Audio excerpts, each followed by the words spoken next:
Hey, what's up, what's up, what's up, what's up, good people? Welcome to my abode. Yeah, I took the background off. This is my actual apartment. Afrocentric as it is, Afrocentric as I am. I wanted to invite you in, get a little homey feel, just kind of enjoy the last remnants of my vacation with me. Can you see the difference in the level of relaxation and comfort with speech these days? There's a lot going on, y'all. Letting my hair grow. I always do this backwards. I grow my hair out in the summer and cut it all off in the winter. So I'm letting my hair grow out and got some new specs. These are strictly for reading. I no longer need the glasses for distance. I do wear bifocals, but I see well enough where I can drive and all that good stuff. So I opted for just the reading specs. And they are truly reading specs because you know how you hold the book. Most people don't hold it at arm's length. So, you know, I have to have everything angled just right. I didn't log on to talk about my decor or my vacation, but I am very relaxed. You know, I only picked up my phone twice in a week. And that's to talk to my sister Nan and my former housemate Sin. I was supposed to interact with Nan, but I just didn't have the energy to travel. I did get out of the house twice to run errands, went grocery shopping and had an oil change. That was the extent of my travels. I just spent time in the Word. I spent time with God. Spent time recreating the structure and the foundation for this visual medium. I spent time studying for my credential. I had to do some CEUs, continuing education units, to keep my state certification, which is coming up due real soon. I had an old certification reinstated. Had to have a couple of conversations in order to make that happen and shell out a nice chunk of change, but made it happen. Yeah, so for the most part, I just enjoyed my downtime. Didn't get a chance to walk on the beach, but it's supposed to be warm tomorrow, so maybe I'll do that after work. What I logged on to say, other than to invite you into my space and see what started my comfort and my healing off, I wanted to talk about, or I went to bed with this word on my mind. The word is betrayal. Then as I thought about it, it's like, no, that's a little too harsh. So I woke up this morning and the word was still on my mind. And as I thought about it, yeah, betrayal is a harsh word for the situation that I'm going to discuss. And the reason it's a harsh word and it doesn't apply is because I don't allow anybody that's treacherous in my circle. You know, any hurt, harm, or anything is purely unintentional. Now, I want to say it's unintentional on the person who inflicted it, but it was intentional for the planning that led up to it. Not intentional in the sense that it was going to do harm, but intentional, you had a plot, plan, and situations, circumstances, conversations that I wasn't privy to in order to get things in motion. Amen. And again, the goal was not to intentionally hurt, but damage was done. Now, the very first thing that happens once everything is brought to light is blame and projection. Well, I wouldn't have done this if you hadn't done that, or I wasn't feeling this, so this happened, and you never said, so it's like it's this game of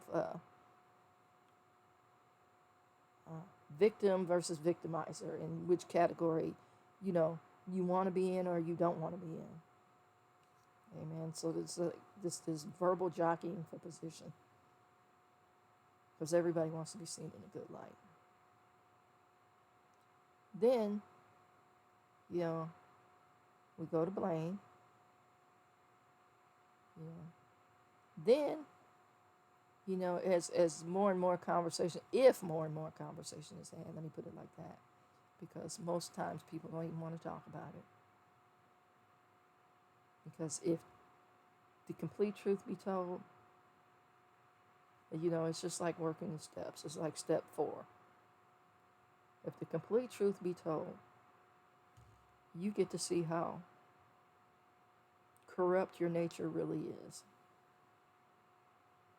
You know, that's why we have terms like I'm speaking my truth. And your truth excludes a whole lot.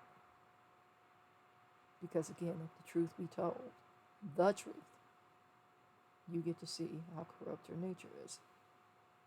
And I want to say most of us are content with walking next to God, but not having an indwelling of God. Amen. So, yeah, I started thinking about unintentional hurt and the collateral damage in that hurt. Because, you know, just as sin entered the world and became generational, that process still continues. There's collateral damage in all the grimy that we do. Yes, I did say grimy. I would have said gully, but most of you don't understand gully. So, yeah, all the grimy acts and deeds that you do, there's collateral damage. We don't think about that either. You know, people who watch us roll this snowball up the hill, and like the cartoons, watch it get away from us, watch it consume us, watch it roll into the village and destroy the village. You know, and the people who survive sit around. Well, if they had said something, I would have told them. Hey man, let's keep this real. Yeah, I have had the opportunity to, I want to say, visualize. I don't know if this is an actual word. Audibilize growth. You know, there's some things I don't want to be a part of anymore. You know, before it was this level of worldly FOMO. That's fear of missing out, y'all. But now it's like, no, thank you. I'm okay. You know, I'd rather be considered dull, boring, square. And, you know, like I've said in the past, whatever other adjective you want to attach to godliness or righteousness, I'll be that. Because I want no parts of the insanity. I want to say they used to entertain me. And be honest about who I am. Used to entertain me. Amen. Now, another thing, you know, you guys have heard me admonish the concept of the church today. And I say concept because that's all it is now. It's a shell. You know, for the African American community, it used to be a place of conversation, communication, protection, parenting. You know, that was the core, and everything else fed from that. You know, just like men have the barbershop, the overall community had the church. You know, something was going wrong. You went to your pastor, and everybody rallied. If you look at the civil rights movement, You know, the rallying place was the church. You know, and the pastors were all social justice ministers. So we're far from that now. Very far from that. And I was thinking about that. And, you know, two states come to mind as I think about this: Texas and Florida. I just want to ask what's going on. What's really happening with the exclusionary practices, the uh, entitlement, but the fragile entitlement. You're afraid that you're losing something. You know, that you believe that you're entitled to. You know, when we talk about racism, you know, it needs to be in the same context and conversation with capitalism, because that's how racism thrives. You know, if I can withhold $1 from somebody in order to make somebody else feel more important, you know, that person's going to bend over backwards for me to keep that dollar and to even earn more. You know, it's a case of the oppressed becoming the oppressors. And, you know, this, like I said, this exclusionary language that we're using and we're accepting as nationalism. And then we're going to wrap that all up with a bow, calling it a form of Christianity. Who gets to decide and determine the definition of Christianity other than Christ? And his word is very clear. Amen. I'm sick of this. I'm just sick of this. And I'm sick of having conversations about it with people who somehow want to be affiliated with it. Let me just say this.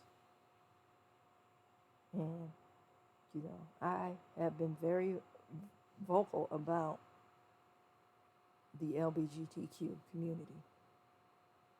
And, you know, how they deserve rights just like everybody else. You know. Now, if I want to change my name to Poindexter, that doesn't change my biology. That doesn't change who I am and how I interact with you. That's just my name. That's how I identify. Okay? My genetic makeup remains the same. So, that being said, how and why do you think you get to define what I want to call myself? And then exclude me or try to eliminate me, which is a better word for saying what's going on, based on how I identify. Now, here's where you're really going to get mad. I don't discriminate against anyone who calls himself a Christian who is not acting Christ-like, who is not adhering to the standards of the Bible. See, if you're going to call yourself a Christian, that would be on your birth certificate, right? But if you're not acting like that, or you don't feel like that, and you want to call yourself something else, who am I to say? That's your business. And then you have to present whatever it is that you're adhering to before God. Right? So, the folks who think they can speak for me, I'm going to ask respectfully that you remain quiet.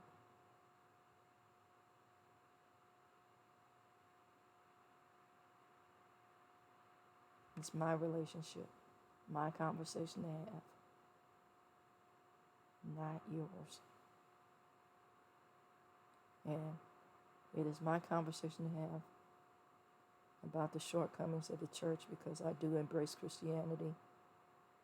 And, I see something wrong. So I'll take you to the hospital as many times as it takes for you to acknowledge that there's something wrong. Amen and amen.